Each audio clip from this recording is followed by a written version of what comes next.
Bem-vindos, bem-vindos de volta ao estúdio. Katerina Nesterenko. Hoje vamos falar sobre isso. Ataque terrorista na Austrália, em Sydney, onde islamitas atiraram em pessoas na praia durante o feriado de Hanukkah. A URSS lançou um poderoso ataque com drones e mísseis balísticos contra a Crimeia e depósitos de petróleo e subestações elétricas estão em chamas na Rússia. O ataque também atingiu um trem com combustível. Os combatentes de Aquiles explodiram um tubo pelo qual o inimigo penetrava em Kupiansk. Zelensky vê uma chance significativa de paz e está conduzindo uma nova fase de negociações. O chanceler alemão Merz comparou Putin a Hitler e Lukashenko libertou 100 ou até mais prisioneiros, incluindo ucranianos, em troca do levantamento de sanções. Em Budapeste, ocorreram os maiores protestos contra o governo Orbán. O primeiro-ministro é acusado de encobrir abusos contra crianças em instituições de assistência estatal. Tudo isso em apenas alguns segundos, mas agora mesmo, deixe seu like neste vídeo e inscreva-se no canal Ucrânia hoje para não se perder no YouTube. Então, vamos começar. Manhã de domingo em Sydney, na praia onde acontecia a celebração do primeiro dia de Hanukkah, o feriado judaico das luzes, ocorreu um tiroteio em massa. 2 homens armados abriram fogo contra as pessoas reunidas para os eventos de Hanukkah à beira-mar, no parque perto de um playground infantil.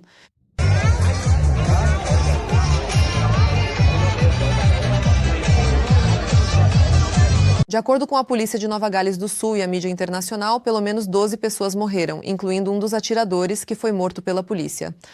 Cerca de 29 pessoas ficaram feridas, entre elas crianças e policiais.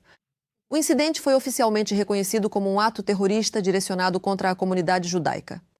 Um dos atiradores foi identificado como Navid Akram, de 24 anos, do subúrbio de Sydney. Também circula na internet um vídeo em que um transeunte comum desarma heroicamente um dos atiradores, aproximando-se por trás e arrancando-lhe a arma.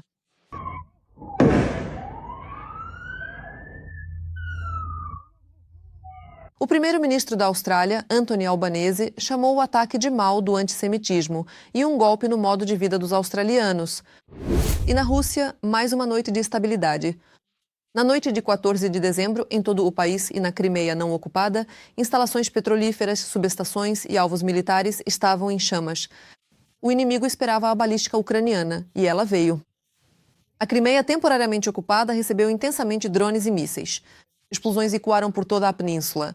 O alerta foi anunciado às 21h08 e já às 21h22. Páginas locais relataram 4 fortes explosões no aeródromo de Kirovsky.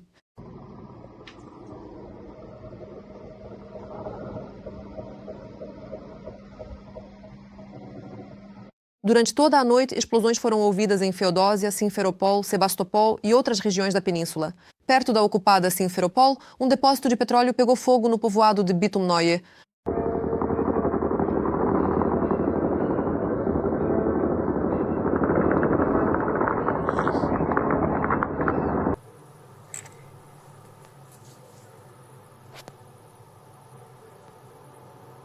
Também na Crimeia, unidades das Forças de Operações Especiais, com o uso de drones de ataque, atingiram um trem com combustível para as tropas de ocupação em movimento próximo ao povoado de Intarne.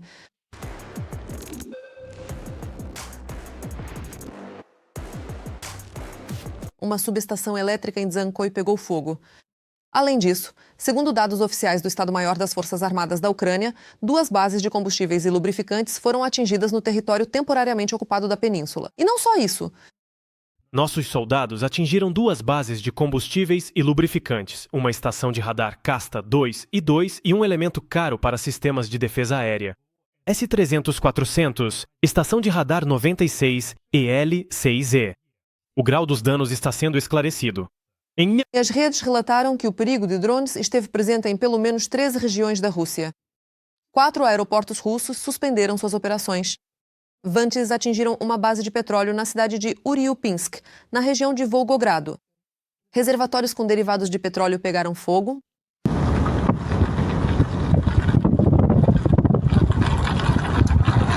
E na região de Krasnodar, relatam um ataque à refinaria de Afipsk, que já havia sido alvo de drones ucranianos anteriormente.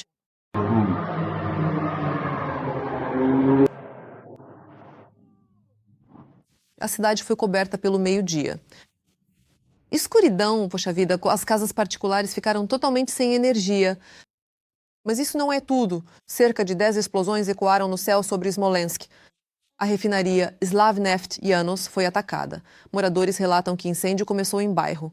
Em Smolensk, a usina hidrelétrica está pegando fogo.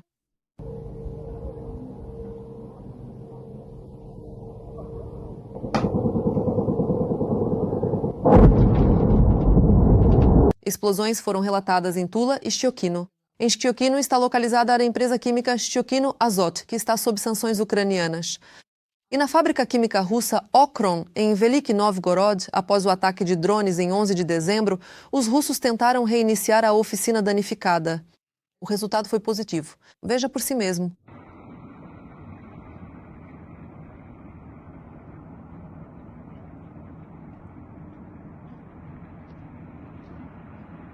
No geral, a Rússia declarou ter supostamente abatido 141 drones.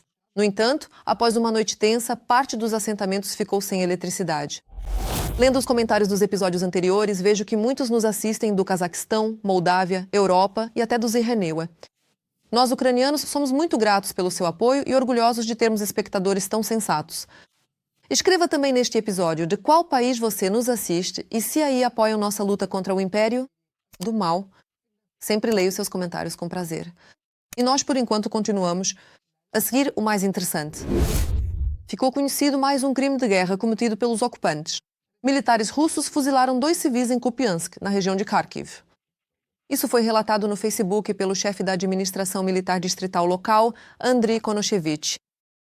Durante o interrogatório, um dos evacuados forneceu informações sobre a execução realizada por militares das forças de ocupação. Em um prédio de vários andares na praça Stadionaia, 2 moradores da cidade de Kupiansk, um homem nascido em 1980 e uma mulher idosa cuja identidade não foi estabelecida. Ao mesmo tempo, há também uma boa notícia vinda da linha de frente. Em Kupiansk, os soldados do 429º Regimento Independente de Sistemas de Drones. Aqui eles destruíram o cano de gás pelo qual os russos secretamente entravam na cidade. Para isso, os defensores usaram explosivos Triton. A rota principal do inimigo foi bloqueada. Detalhes da operação bem-sucedida das Forças Armadas da Ucrânia na região de Kharkiv. A seguir na reportagem. Putin chamou jornalistas para Kupiansk, mas quem chegou foi Zelensky. Hoje, a direção de Kupiansk. Nossos soldados que estão aqui alcançam resultados para a Ucrânia. Apesar da declaração do ditador do Kremlin, Kupiansk está sob controle da Ucrânia e nossos militares continuam expulsando os ocupantes da cidade. Como resultado de uma operação bem-sucedida, as forças de defesa da Ucrânia conseguiram limpar toda a periferia noroeste da cidade dos russos. O inimigo foi completamente eliminado na periferia noroeste. Ou seja, aqueles grupos que se infiltraram na área florestal, cuja tarefa era encontrar nossa artilharia, localizar nossas posições de decolagem e tomar o controle da logística, foram destruídos pelas forças de defesa. De acordo com a carta, as forças inimigas remanescentes em Kupiansk foram cercadas. Estamos falando de 200 ocupantes. Durante os combates, Kondrashovka, Radkovka e seus arredores, assim como vários bairros no norte de Kupiansk, foram libertados. Agora, o principal é como as forças armadas ucranianas conseguiram realizar uma operação bem-sucedida. O comandante do regimento Aquiles, Yuri Fedorenko, cuja unidade está realizando missões de combate na região de Kupiansk, afirma que a operação durou 6 meses. Nossas forças armadas primeiro detiveram o avanço inimigo naquela direção e, em seguida, começaram a expulsar as forças russas. A campanha de Kupiansk já dura mais de 1 ano. E devemos constatar que, há pouco mais de 6 meses, o inimigo obteve um sucesso parcial. Eles conseguiram chegar ao limite norte de Kupiansk, contornar a cidade pelo flanco, infiltrar-se na área florestal na periferia noroeste da cidade de Kupiansk e infiltrar-se na própria cidade. O que é importante, nenhum dos bairros ou distritos da margem direita de Kupiansk. O inimigo não conseguiu tomar totalmente sob controle, mas infiltrou um número significativo de seu pessoal em grupos de sabotagem e reconhecimento. Paralelamente, o inimigo pressionava ativamente na cabeça de ponte da margem esquerda.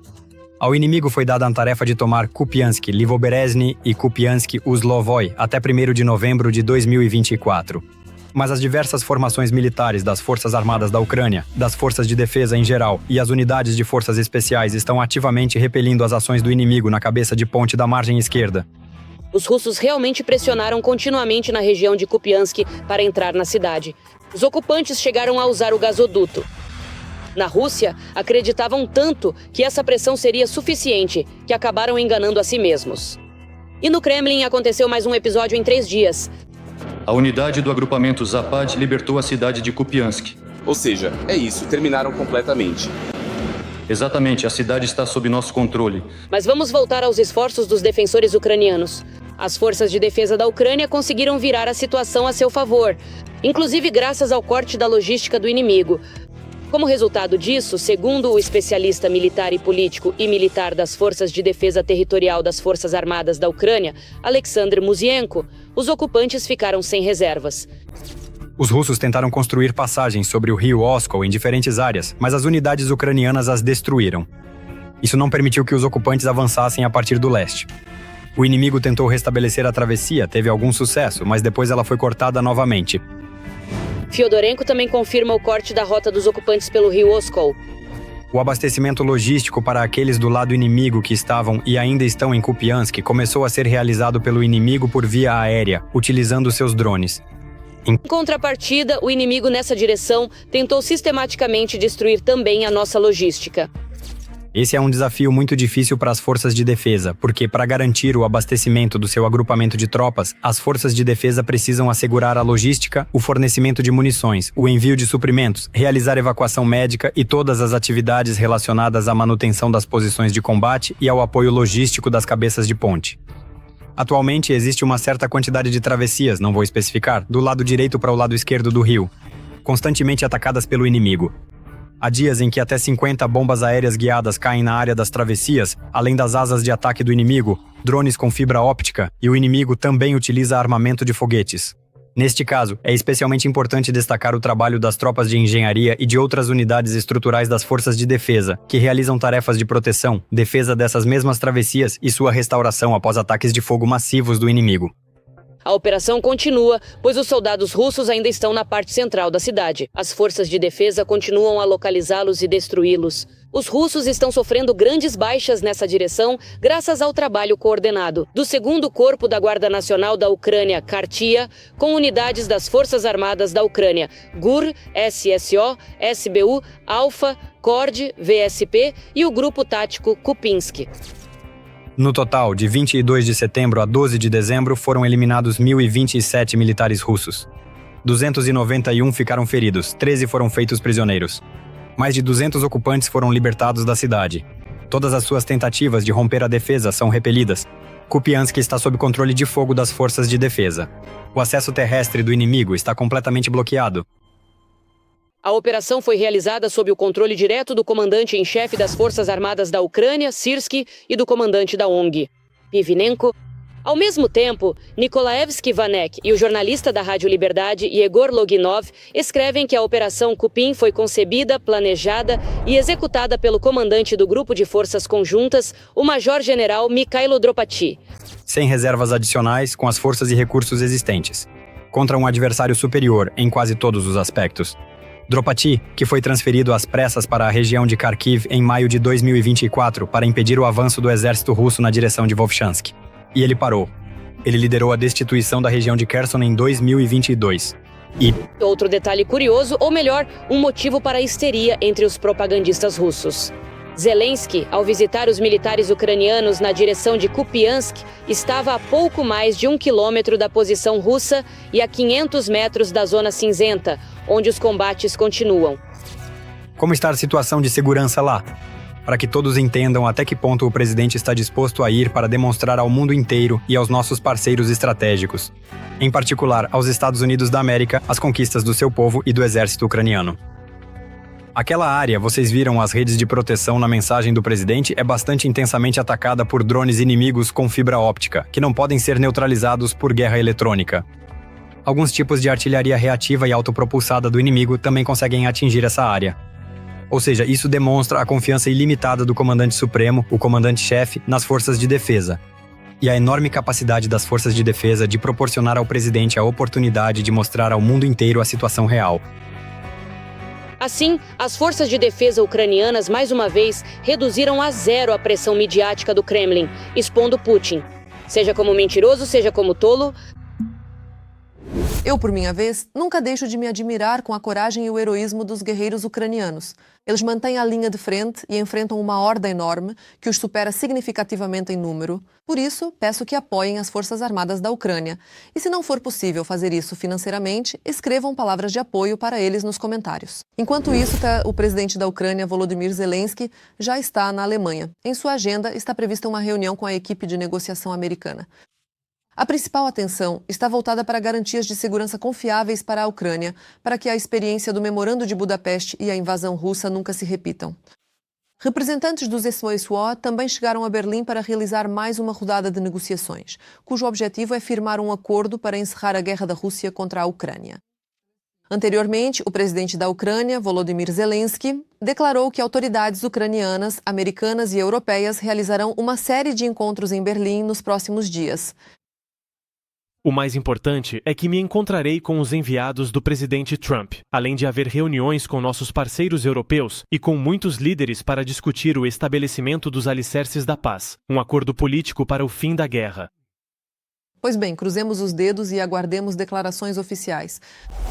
O chanceler da Alemanha, Friedrich Merz, alertou que o ditador da Rússia, Vladimir Putin, não vai parar na Ucrânia com sua política externa agressiva. Merz afirmou que Putin está interessado em uma mudança fundamental das fronteiras na Europa e na restauração da União Soviética em seus antigos limites. Em sua opinião, isso representa uma enorme ameaça, inclusive militar, para os países que um dia fizeram parte desse império. Esta é uma guerra agressiva da Rússia contra a Ucrânia e contra a Europa. E se a Ucrânia cair, isso não vai parar por aí. Assim como, em 1938, a região dos Sudetos não foi suficiente. Putin não vai parar. Você compartilha da opinião do chanceler da Alemanha? Escreva nos comentários. No sábado, 13 de dezembro, aconteceram em Budapeste um dos maiores protestos dos últimos anos contra o governo de Viktor Orbán.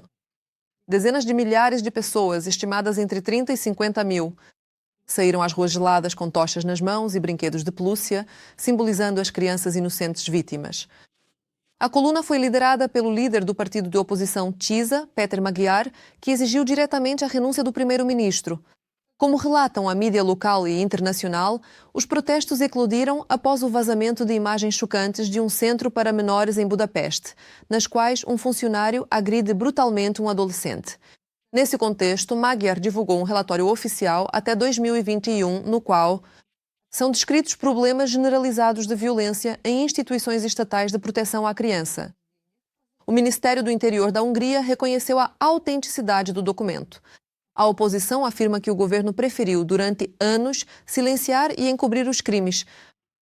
Este é um grande escândalo que afeta seriamente a popularidade de Orbán, especialmente às vésperas das eleições. E, na verdade, sobre como Orbán procura maneiras de se manter no poder, mesmo que perca as eleições de abril. Segundo informações da Bloomberg, o primeiro-ministro da Hungria, Viktor Orbán, está considerando a possibilidade de assumir o cargo de presidente. Há uma grande probabilidade de que Orbán perca eleições parlamentares, oposição unida, mas ele não pretende entregar o poder. E todos os detalhes estão na reportagem.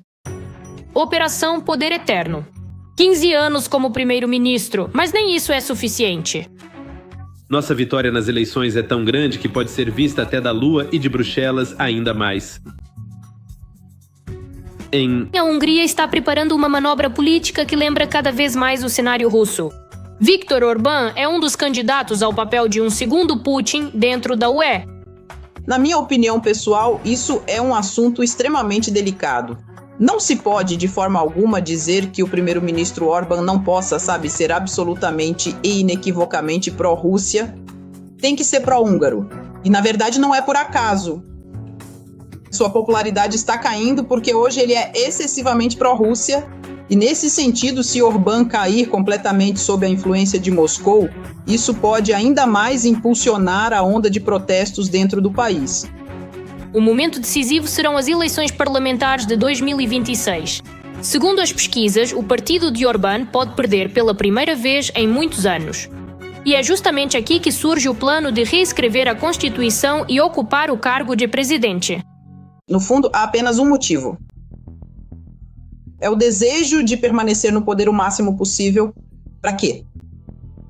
para roubar o máximo de dinheiro possível e de forma sistemática. E, na verdade, manter-se no poder também é algo extremamente prazeroso e gratificante para ele. É bem possível que o novo governo, com sua nova administração, investigue aqueles, certamente, crimes penais e as graves irregularidades que ele e seu círculo mais próximo cometeram enquanto estavam no poder, exercendo suas funções. Hungria hoje é uma república parlamentarista. As decisões-chave são tomadas pelos deputados e pelo governo. Mas Orbán quer mudar o próprio modelo de poder. Fortalecer o papel do presidente para que ele se torne a figura central. Isso é uma questão apenas do parlamento. Então, eu acho que Orbán pode tentar fazer isso. Por isso eu digo que as questões que surgem para mim são outras. O que Bösel fará nessa situação? E o que o povo fará nessa situação? Orbán é um antigo aliado político de Putin, por isso a questão sobre se há influência ou apoio de Moscou nesse processo permanece em aberto. O que você quer dizer com talvez? Ela definitivamente não é alguém que estará envolvida nisso. Ela já está totalmente envolvida nesse esquema, porque Orbán não pode se comportar dessa maneira. Se ele não tem um cálculo, de onde ele vai tirar o dinheiro? Portanto, é claro que haverá um oceano de dinheiro russo lá e todos os tipos de estrategistas políticos e propagandistas russos estarão presentes. E tudo mais. Mas o que isso poderia significar para a própria Hungria? Para a Hungria, isso significará uma intensificação significativa das contradições internas e possivelmente o surgimento de protestos em massa que poderiam levar a uma revolução. Se os índices de aprovação estão caindo, significa que a posição de Orbán não interessa aos húngaros. Se a Hungria preferir uma posição diferente e Orbán quiser usar a força, quebre tudo por todos. Bem, isto não é Moscou, por assim dizer. E é improvável que a Hungria esteja preparada para absorver tudo isso. Um tópico à parte é a relação entre Budapeste e Kiev. A Ucrânia não é um estado independente. A Ucrânia não é um estado soberano. Você realmente acha que é você quem mantém a Ucrânia? É o Ocidente que a mantém. Nós damos armas à Ucrânia. A Ucrânia não deve se comportar como um país soberano. O fortalecimento do papel de Orbán pode também impactar a Ucrânia. Claro, isso vai impactar a Ucrânia, sem dúvida, porque quanto mais Orbán se aproxima dos braços do Kremlin, pior fica. Assim, ele já começa agora a promover a tese de que, bem, é claro que é preciso fazer a paz a qualquer custo e dividir a Ucrânia.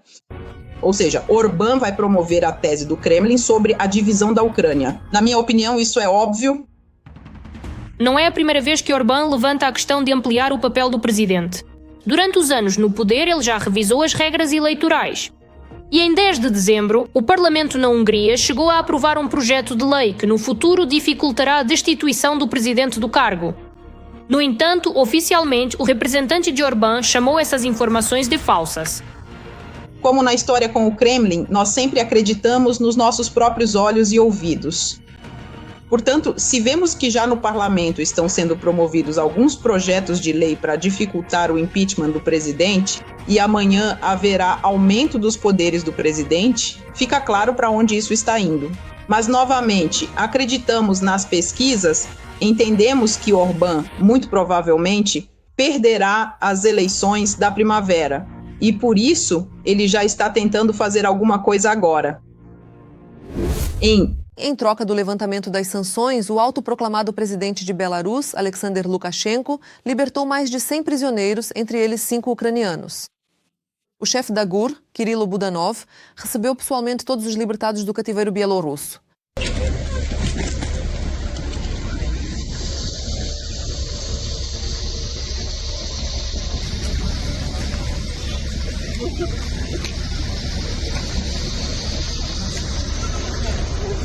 Lembro que recentemente ficou sabido que os Utrebaira estão retirando as sanções da fábrica Belaruskali. Essa empresa é uma das maiores produtoras e exportadoras de fertilizantes potássicos do mundo. Após a invasão em grande escala da Rússia à Ucrânia, a empresa foi sancionada. E, na verdade, para que vocês entendam como Lukashenko joga o jogo chamado para os seus e para os nossos. Segue um fragmento ilustrativo de uma entrevista que o pai concedeu à esposa do representante especial do ZEUA, João Cole. Sou um apoiador ferrenho de Trump. Tenho um parente próximo, que é o presidente da Rússia, e há um amigo meu muito querido, desde os tempos antigos, mesmo antes de ele governar o Estado. Este é Xi Jinping. Portanto, não faça perguntas desagradáveis sobre essas 3 pessoas. Bem, é uma piada. No entanto, isso não é tudo. O representante especial de Donald Trump, John Cole, em entrevista à agência de propaganda bielorrussa Belta, afirmou que Lukashenko dá conselhos aos americanos sobre o que fazer em relação à guerra entre a Rússia e a Ucrânia. Seu presidente tem uma longa história de relações com o presidente Putin e a capacidade de aconselhá-lo. Isso é muito útil nesta situação. Eles são amigos de longa data e têm o nível de relacionamento necessário para discutir esses assuntos. Naturalmente, o presidente Putin pode aceitar alguns conselhos e não outros, mas essa é uma forma de ajudar o processo. Gostaria de saber o que você acha de todo esse lixo? Escreva nos comentários. Parece que Putin encontrou para si um aeroporto alternativo na Coreia do Norte. Está construindo mansões de luxo que podem ser preparadas para ele. Ao mesmo tempo, nas proximidades estão sendo realizados trabalhos em um novo cemitério e museu para homenagear os soldados da Coreia do Norte que morreram na guerra contra a Ucrânia. Todos os detalhes a seguir na reportagem. Na Coreia do Norte, em uma das áreas mais fechadas de Pyongyang, novas construções estão crescendo rapidamente. Formalmente trata-se de um complexo de hóspedes para delegações amigas. Mas, segundo jornalistas, é justamente aqui que pode surgir uma residência para Vladimir Putin. Os detalhes do projeto são cuidadosamente mantidos em segredo, mas a escala é claramente não destinada a hóspedes comuns. Nunca tivemos quaisquer dúvidas significativas de que a atual liderança norte-coreana leva os nossos acordos e compromissos de forma extremamente séria e com grande consideração. Relata-se que começou a construção acelerada de 3 mansões luxuosas no território do complexo conhecido como Kumsusan. Cada um desses novos edifícios tem cerca de 13 mil metros quadrados. Será que em breve o som voltará a ecoar aqui? Da chegada da delegação russa? É 1h da manhã, mas em cada janela de cada prédio residencial, as luzes estão acesas. Não há apartamentos escuros. Ao que tudo indica, os moradores receberam uma ordem especial das autoridades locais e assim também recebem o líder russo.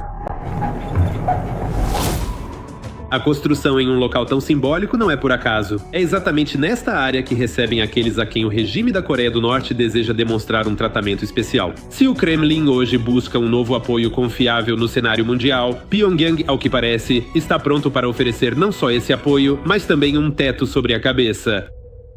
As relações entre nossos 2 países atingiram um novo e elevado nível de aliança. Tornou-se possível a realização do grandioso plano das lideranças dos 2 países. É irônico que, ao lado disso, as autoridades norte-coreanas também estão construindo um novo cemitério e um museu em memória dos que morreram na guerra na Ucrânia. Tal localização cria um contraste fatal. Palácios de elite para aliados ao lado de símbolos de guerra, vítimas e perdas. As relações entre a Rússia e a Coreia do Norte nos últimos anos passaram por um cenário raro na política internacional. De uma comunicação diplomática limitada a uma aliança estreita, onde as palavras de amizade são respaldadas por acordos militares e econômicos. No contexto da guerra contra a Ucrânia, Moscou precisa de um parceiro disposto a desafiar abertamente o Ocidente. E a Coreia do Norte está se tornando esse parceiro. Acabamos de, junto com o presidente da Federação Russa, camarada Vladimir Vladimirovich Putin, assinar um tratado de parceria estratégica abrangente entre a República Popular Democrática da Coreia e a Federação Russa, que brilhará eternamente na história do desenvolvimento das relações amistosas entre a Coreia e a Rússia. Este é um evento importante. Um ponto especial nessa história foi marcado pela visita de Putin a Pyongyang no ano passado. Foi a primeira visita oficial em mais de 2 décadas. O líder norte-coreano organizou para ele uma recepção ao estilo dos antigos noticiários, com desfiles, guardas de honra e demonstração de mísseis. Tudo para destacar o momento histórico. Naquela ocasião, as partes assinaram documentos de cooperação estratégica, que de fato formalizam sua aliança, formando um novo bloco político. Cantam em língua estrangeira.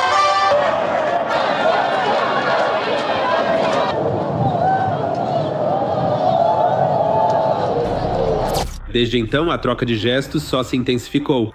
Pyongyang passou a apoiar Moscou de forma mais ativa, tanto retoricamente quanto fornecendo armamentos que a Rússia utiliza na linha de frente. Em troca, a Coreia do Norte recebe assistência técnico-combustível e a possibilidade de expandir seus programas militares sob a proteção do apoio russo. A dimensão ideológica também é igualmente importante. Ambos os países buscam demonstrar um caminho próprio, onde o poder pertence a uma única pessoa, onde a dissidência é reprimida e o sistema gira em torno da figura do ditador. Isso demonstra o quão dependente a Rússia está agora de outras potências autoritárias e como está violando o acordo. O Conselho de Segurança da ONU manifestou sua oposição aos programas nucleares e de mísseis da Coreia do Norte.